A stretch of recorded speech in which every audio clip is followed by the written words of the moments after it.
నిన్న అసెంబ్లీలో జరిగిన అంశంపై బీఆర్ఎస్ పార్టీ బగ్గుమంటుంది. ఇది ఉమ్మడి ఆదిలాబాద్ జిల్లా వ్యాప్తంగా కొనసాగుతున్న పరిస్థితి. ఆసిఫాబాద్, ఆదిలాబాద్, నిర్మల్, అదేవిధంగా మంచిర్యాల జిల్లాలో ఇదంతా కూడా నిరసన కొనసాగుతున్న పరిస్థితి. బీఆర్ఎస్ అధినేత కేసీఆర్ అంశంలో దుష్ప్రచారం చేస్తున్నారు. ఇటు ప్రాజెక్ట్ అంశంలో, కాళేశ్వరం ప్రాజెక్ట్ అంశంలో కొంత ప్రజలను కన్ఫ్యూజ్ చేస్తున్నారని, కావాలని సిబిఐ పేరు మీద తప్పుడు ప్రచారం చేస్తున్నారని చెబుతున్న పరిస్థితి. మనతో పాటు బీఆర్ఎస్ నాయకులు ఉన్నారు, మాట్లాడిద్దాం. ఏందన్నా, ఎందుకు నిరసన చేస్తున్నారు? నిరసన ఎందుకంటే తెలంగాణ రాష్ట్రం సాధించినటువంటి, తెలంగాణ బాపూజీగా వెలుగొందుతున్నటువంటి గౌరవ కేసీఆర్ గారి ఇమేజ్ డ్యామేజ్ చేయాలని ఒకే ఒక ప్రాజెక్టు వల్ల ఈ దేశంలో, ప్రపంచంలో పేరు వచ్చినటువంటి కాళేశ్వరం ప్రాజెక్టు వల్ల గౌరవ కేసీఆర్ గారు పేరు ప్రఖ్యాతలు ప్రపంచ స్థాయిలో వెళ్ళినాయి. కాబట్టి కేవలం 3.5 సంవత్సరాలలో వేలాది కిలోమీటర్ల కాలువలు కావచ్చు, టర్నల్స్ కావచ్చు, బ్యారేజీలు కావచ్చు కట్టినటువంటి సందర్భాలలో దగ్గర 20 లక్షల ఎకరాలకు నీరిచ్చి దేశంలోనే ఎక్కడో అడుగంటున్న వ్యవసాయం ఉన్న రంగాన్ని ఈరోజు పంజాబ్ తర్వాత మన తెలంగాణ దిగుబడి సాధించినటువంటి ఘనత ఈ రైతాంగానికి దక్కిందంటే అది కేసీఆర్ కాళేశ్వరం ప్రాజెక్టు, ఇతర ప్రాజెక్టుల వల్ల దక్కింది. దాన్ని రూపుమాపాలే, ఒక పక్క యాదాద్రిని రూపుమాపాలే. కేసీఆర్ గారు చేసిన పనులన్నీ ఎక్కడ కూడా కనబడకుండా చేయాలి, కేసీఆర్ గారిని కనుమరుగు చేయాలి. అలాగే బీఆర్ఎస్ పార్టీని, అప్పుడున్న టీఆర్ఎస్ పార్టీని కనుమరుగు చేస్తే మాకుండే అని చెప్పేసి జాతీయ 2 పార్టీలు కాంగ్రెస్, బీజేపీ కుమ్మక్కై ఈరోజు సిబిఐ పేరుతోని, సిబిఐ ఎంక్వైరీతోని మొన్న దొంగలు పడ్డ 6 నెలల కుక్కలు మురిగినట్టు రాత్రికి రాత్రి 10-11 గంటలకు సిబిఐకి గౌరవ మాజీ కేసీఆర్ గారిని, సీఎం కేసీఆర్ గారికి మీద ఎంక్వైరీ ఏదైతే చేసినారో వాళ్ళ దౌంద్య వైఖరికి ఇదే అర్థం పడుతుంది. తెలంగాణ ప్రజలు గమనిస్తున్నారు.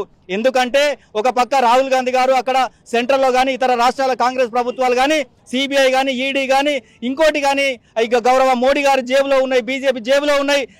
కానీ అవి ఇక్కడ మాకు కాంగ్రెస్ని ఇబ్బంది పెడుతున్నాయనే గగ్గోలు పెట్టే ఈ పెద్దలు ఈరోజు మరి ఆ జేబులో ఈ రేవంత్ రెడ్డి గారు కూడా ఉన్నారా?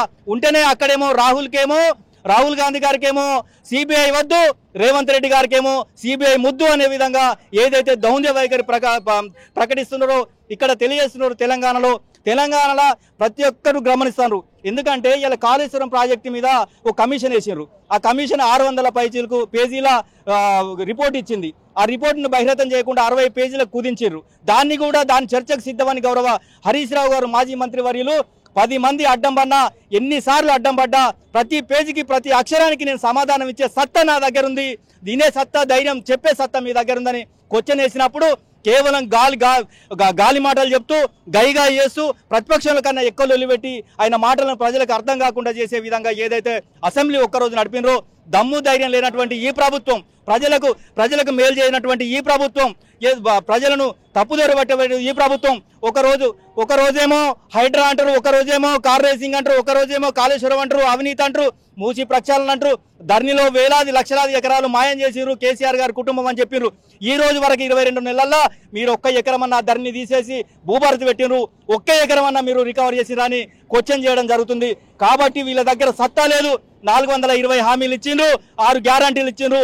ఏ ఒక్కటి నిరూపించుకోలేని సందర్భాలలో ప్రజలను తప్పుదోవ పట్టే విధంగా ఈ సిబిఐ ఎంక్వైరీ అనే బూటకాన్ని ఇలా రేవంత్ రెడ్డి గారు సర్కారు ఇలా ముందుకు తెచ్చింది. ఏది ఏమైనా కూడా రాష్ట్ర తెలంగాణ ప్రజానికం, బీఆర్ఎస్ కుటుంబ సభ్యులు పూర్తి స్థాయిలో గౌరవ కేసీఆర్ గారి పైన పూర్తి విశ్వాసం ఉంచు వారి వెనకే నడుస్తారని తెలియజేస్తున్నాం.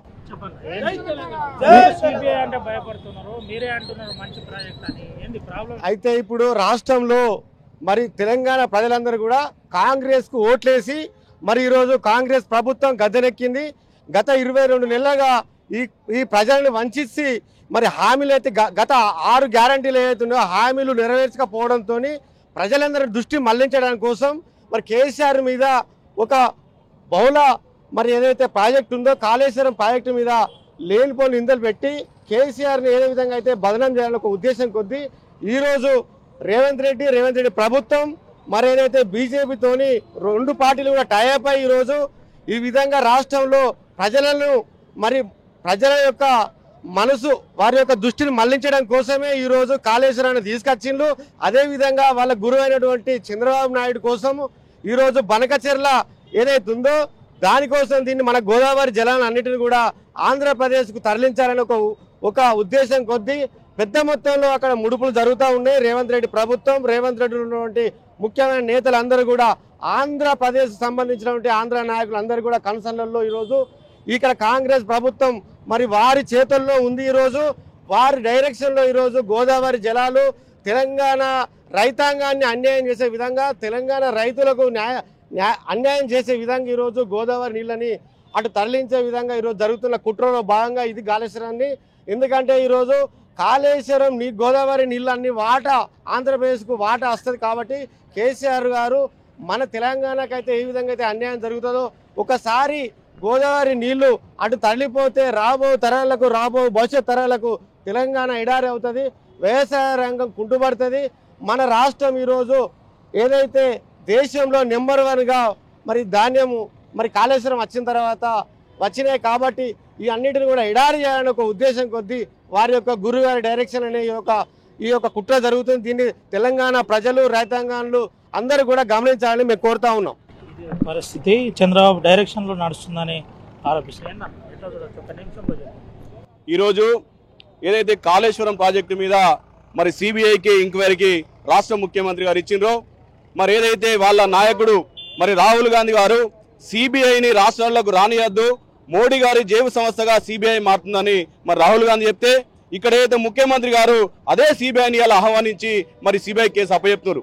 అంటే ఇక్కడ సిటీ ఉన్నది, మరి పోలీస్ వ్యవస్థ మీద ముఖ్యమంత్రి గారికి ఏమాత్రం కూడా నమ్మకం లేదు. అదేవిధంగా ముఖ్యమంత్రి గారు ప్రజలను కానీ అసెంబ్లీ కానీ తప్పుదో పట్టిస్తుండు. ఇలా 1,00,000 కోట్ల కుంభకోణం అంటాడు. వాస్తవంగా ప్రాజెక్టుకు అయిందే మరి 93,000 కోట్లు. ఇలా 93,000 కోట్లల్లో దాదాపుగా మరి చాలా ప్రాజెక్టులు కానీ గ్రావిటీ కెనాల్స్ కానీ ఉన్నాయి. కేవలం ఏదైతే కాళేశ్వరం ప్రాజెక్టుకు మరి 4,000 కోట్ల రూపాయలు మాత్రమే దానికి ఖర్చు అయింది. మరి 4,000 కోట్ల రూపాయల ఖర్చు అయితే ఒక 3 పిల్లర్లు మరి కుంగిపోతే ఏదైతే కట్టిన సమస్య ఉందో మరి మేమే ఫ్రీగా కడతామని చెప్పినా కానీ వాళ్ళతో కట్టియకుండా ఇలా కేవలం కేసీఆర్ గారు విన్న కోపం కొద్దీ ఇలా ప్రజలకు అన్యాయం చేయలే, కేసీఆర్ గారి పేరు మాపాలనే ఒక ఆలోచనతోనే ఇలా కాళేశ్వరంకి మరి కట్టడం లేదు.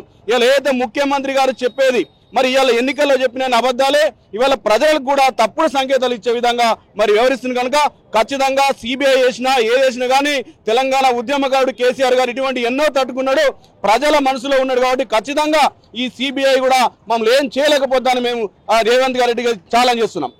ఇది పరిస్థితి.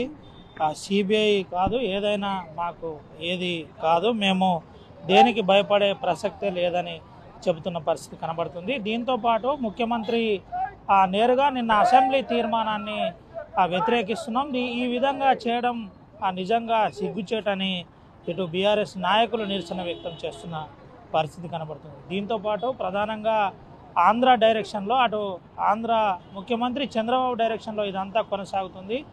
అంతా బనకచెర్ల అంశం లబ్ధి పొందడానికే ఇది ప్రయత్నం అని చెబుతున్న పరిస్థితి. గతంలో కేసీఆర్ కాళేశ్వరం కట్టడం వల్లనే దేశవ్యాప్తంగా ఒక పేరు వచ్చింది. ఆ పేరును మాపడానికే ఇదంతా కుట్ర జరుగుతుందని బీఆర్ఎస్ నాయకులు నిరసన వ్యక్తం చేస్తున్నారు. ఇదే పరిస్థితి ఉంటే ఇంకా ఆందోళన చేస్తామని చెబుతున్న పరిస్థితి కనబడుతుంది. సుగంతో రవినాయక్, RTV, హైదరాబాద్. తెలుగులో న్యూస్ కి ఫాస్టెస్ట్ యాప్ ఇప్పుడు టోటల్లీ న్యూ అవతార్లో జస్ట్ 5 సెకండ్స్ లో కంప్లీట్ న్యూస్. సోషల్ మీడియాలో ట్రెండ్స్ కి one stop solution. Live TV app voice search option తో ఇప్పుడే డౌన్లోడ్ చేయండి లేదా అప్డేట్ అయిపోండి. యాప్ లింక్ డిస్క్రిప్షన్ లో ఉంది.